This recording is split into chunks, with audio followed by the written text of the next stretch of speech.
So in this video, I'm going to show you how to delete a playlist. So bizarrely, I had made a couple of playlists on my YouTube channel and I decided that I didn't want any more lists. So I was looking where could it be, and I saw a video and it wasn't at the same place. So YouTube, they must have changed things. So I say, hey, why not make a video about it? And that's what I'm going to show you. Okay, so let's go. So first of all, you're going to need to go to your YouTube channel, of course.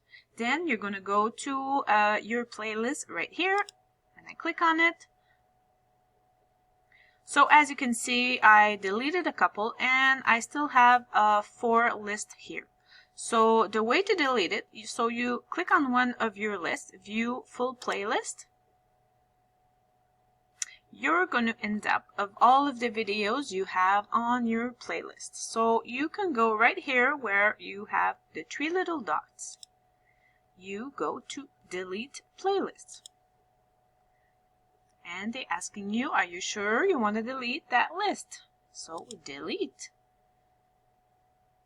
So there we go. Our list is deleted, and we can, if you want to build another one, if you want to delete more, you just do the same process. Okay?